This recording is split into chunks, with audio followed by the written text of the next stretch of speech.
Hello viewers, so welcome to my channel. I'm Hasham. This is the last video on problems of residential status. Two videos. Last video, 6 problems I have completed on ascertaining or determining the residential status of an SSC. So Income Tax Act has given under section 6 the provision how to determine the residential status of an SSC. Because the scope of income, which income to be included, which income not to be included, depends on the residential status. So every year, previous year, what is the residential status of the SSC, we have to find out. So elaborate provisions are given regarding how to determine the residential status of individual, HUF, partnership firm or company or association of person or any other person. So already I've explained in detail all the provisions in the first 2 theory videos. So before coming to the problems, always have a good grasp on the theory, because problems are based on the provisions which I've explained in the theory video. So don't join right now. First you watch the theory video, then you start the problems. So before starting the problem, I expect my viewers to have a printout of the problems which I have given in the link under my description. Always keep ready.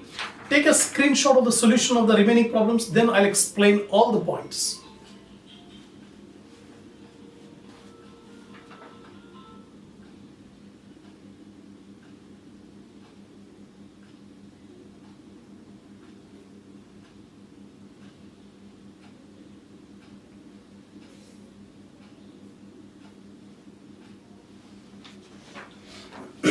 Come on, see the 7th problem.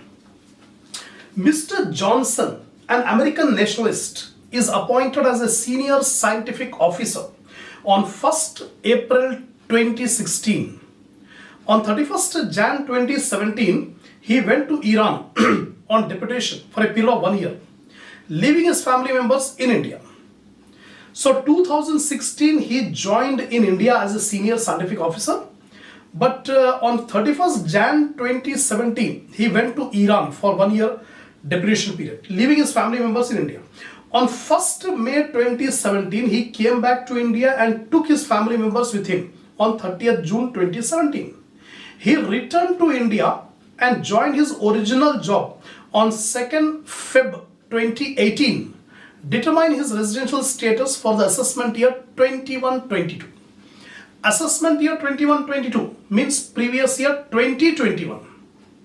He came back and resumed his original job on 2nd Feb 2018. That means before the commencement of our previous year, he joined. That means during the whole previous year, 365 days, he was in India. When the SSC was in India for the whole year, he is satisfying the basic condition. So he is a resident. Now we have to find out whether he is ordinary resident or not ordinary resident. For that purpose, we have to refer the additional conditions. Additional condition says, in the last 2 years, he was a resident in India. Last 2 years, because first time he joined in 2016. And he went for 1 year deputation period on 31st Jan 2017.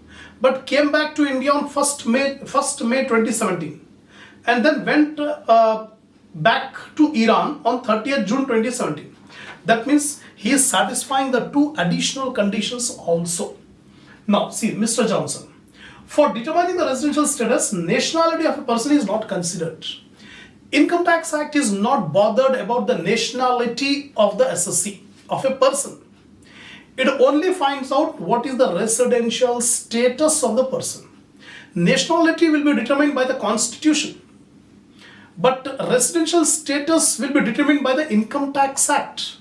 So Income Tax Act is not bothered whether he is American or Indian. Doesn't matter.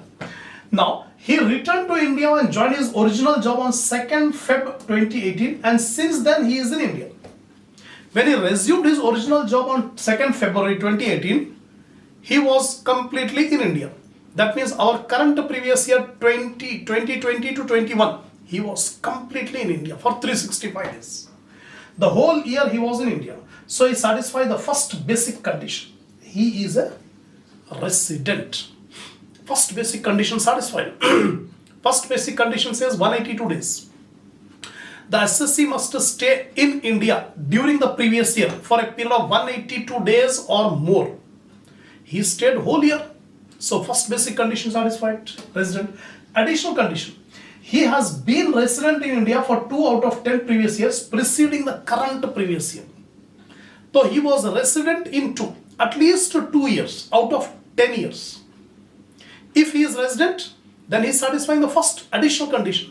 Second additional condition, he has been in India for a period of 720 days or more during 7 years period preceding the current previous year. So Johnson satisfies the second condition also. He was in India more than 720 days during last 7 years. So Johnson satisfies both the additional conditions. So first basic condition is satisfied. Additionally, 2 additional conditions are satisfied.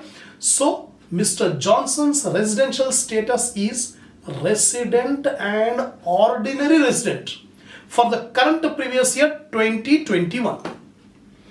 So he satisfies the one basic condition and both additional condition. Hence he is resident and ordinary resident for the assessment year 21-22. Previous year 2021. That's it. This is the end of 7th problem. Now see the 8th one. A Hindu undivided family, HUF, is living in Kanpur. 7 problems we have done on individuals. Now 8th problem onwards we are going to do on HUF. Already we have discussed the provision how to determine the residential status of HUF. Briefly I'll recap the points. I'll explain the points. Hindu undivided family. The basic condition for HUF is control and management of affairs. If the control and management of affairs is wholly in India or partly in India or partly outside India, then it is resident. If the control and management of HUF is completely outside India, then HUF will be non-resident. That's it. After finding out resident or non-resident, now additional conditions are there. Same additional conditions what we have seen in individuals. The same additional condition must be satisfied by Karta. So if Karta satisfies both the additional conditions, then HUF will be called resident and ordinary resident. If Karta does not satisfy the additional condition, then HUF will be resident but not ordinary resident. But if basic condition itself is not satisfied, then it is non-resident. That's it. So here 8th problem. A Hindu undivided family is living in Kanpur. Karta of the family visited Singapore from 5th October 2020 to 1st July 2021. Determine HUF residential status for the assessment year 21-22. It is clearly given Karta has visited Singapore for a particular period of time. 5th October 2020 he went. But before 5th October 2020 he was in India. That means he was controlling the HUF partly from India and partly from Singapore. So when HUF is partly controlled from India and partly controlled out of India, it is called resident HUF. So here in this case, the HUF is a resident. Now nothing is given regarding the status of Karta. Whether Karta is resident in 2 out of 10 previous years, whether Karta stayed in India for 730 days or more, during the 730 days or more during 7 years. Nothing is given. So we'll make the assumption that Karta satisfies both the additional conditions. So HUF is a resident and ordinary resident. See, basic condition. Place of control partly in India and partly outside India. Hence HUF is resident. Because it is clearly given for period of time he was in Singapore, outside India. In the absence of other information, it can be assumed that the Karta is resident for 2 out of 10 previous years in the past and stayed in India for more than 730 days in the last 7 years. Hence the residential status is resident and ordinary resident. No information is given regarding the status of Karta. So we have made the assumption that Karta satisfies both the additional conditions. So HUF is a resident and ordinary resident. Next, 9th. Mr. Moody is the eldest male member of a HUF in India. Again, a problem on HUF. The family consists of mother and 4 brothers. The properties and business houses are in India.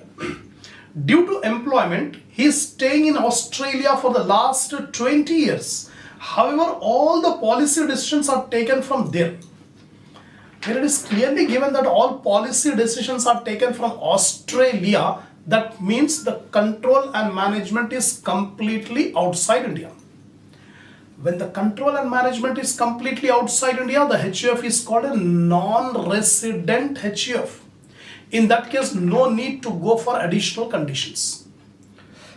He came to India on 15th June 2020 after 15 years and left India on 1st December 2020. It is immaterial because one point is given that all policy decisions are taken from Australia. That is enough. That means that it is controlled and managed outside India. So it's a non-resident. Determine the residential status of HUF. Mr. Moody, basic condition. Control and management of affairs. All policy decisions are taken from Australia, that is out of India. Hence, HUF is a non-resident. Once it is decided that HUF is non-resident, there is no need to check the additional conditions. Next, 10th problem. Sri Arun Kumar Bang, resident of Delhi, is the Karta of HUF since 1989. The business properties are in Chennai and property is in Mumbai and other income generating assets are in Hyderabad. That means all the properties are situated in India only. Chennai, Mumbai, Hyderabad. He manages the family affairs from Delhi through the assistance of his brothers and paid staff. During the previous year 2021, he managed from Delhi and Nepal. So during the current previous year, he managed the HUF partly from India and partly from Nepal. So it's a resident. It is resident. His personal residential status is non-resident for this year. But he was resident and ordinary resident since 1988. So current year Karta was non-resident, current previous year. But before current previous year, he was an ordinary resident since 1988. That means we have to check the additional conditions. First point, the HUF is partly controlled in India, partly controlled from Nepal. So it is a resident HUF. Once it is decided that it is resident, now we have to check the additional conditions of Karta. It is given that Karta was non-resident during the previous year. But before the current previous year, since 1988, he was ordinarily resident. So additional condition says must be a resident in 2 out of 10 previous years preceding the current previous year. Not in the current previous year, but preceding the current previous. Leave the current previous year. Before the current previous year, out of 10 years, 2 years he should be resident. And second additional condition says he must stay in India for 730 days or more in 7 years preceding the current previous year. That means leaving the current previous year, before that 7 previous year 730. He is satisfying both the conditions. He is satisfying both the conditions. He was resident in at least 2 out of 10 and he stayed in India for 730 days or more during 7 years. So the HUF is resident and ordinarily resident for the current previous year. Sri Arun Kumar Bang, basic condition, control and management, partly from India and partly from Nepal. So it's a resident. First we have decided HUF is resident. Now additional conditions. Karta's residential status in the past 25 years is resident and ordinary resident. Current previous year's additional conditions are not related. Current previous year, whether he is resident or non-resident, it is immaterial. For additional conditions, we have to see the last 10 years before the current previous year. Similarly, 730 days in 7 years before the current previous year. So it is immaterial that during the current previous year he was non-resident. It means he is satisfying both the additional conditions. Hence the residential status of HUF for the current previous year is resident and ordinary resident. First basic condition satisfied. Additional 2 conditions are also satisfied. So resident and ordinary resident. Next, 12th problem. Mr. Kishore Kumar Nasik is the Karta of HUF. Determine the residential status for the previous year 2021 in the following situations. A, B, C. 3 situations are given. A. business is wholly managed from Tokyo and the residential status of Karta is resident and ordinary resident. First basic conditions is, where is the control and management? Here it is given control and management is wholly in Tokyo, outside India. That means the HUF is a non-resident. Once we have decided HUF is a non-resident, we are not concerned with additional conditions, right? So we are not concerned about residential status of Karta. So we have decided the HUF is a non-resident HUF. Non-resident because the business is wholly managed outside India. Second, business is wholly managed from India and the Karta never went outside India for the last 25 years. Business is fully controlled and managed from India, so it's a resident. Now we have to check whether it is ordinary or not ordinary. It is given that Karta had never been out of India in the last 25 years. That means Karta is satisfying both the additional conditions. Basic condition satisfied, both additional conditions satisfied. So HUF is a resident and ordinary resident. Resident and ordinary resident. As the business is wholly managed within India and Karta satisfies the additional conditions. C point. 7 months is managed from India and the remaining period is managed from foreign country. So partly in India and partly outside India. Then also it will become a resident HUF. And Karta is resident for the last 10 years. That means Karta satisfies both the additional conditions. So this HUF is resident and ordinary resident because partly controlled from India, partly controlled from outside India, so resident. And the Karta satisfies both the additional conditions. So resident and ordinary resident as partly managed from India and partly managed outside India, and Karta was resident for the last 10 years. Next, 11th problem. Determine, 12th problem. Determine the residential status of a limited company in the following situations.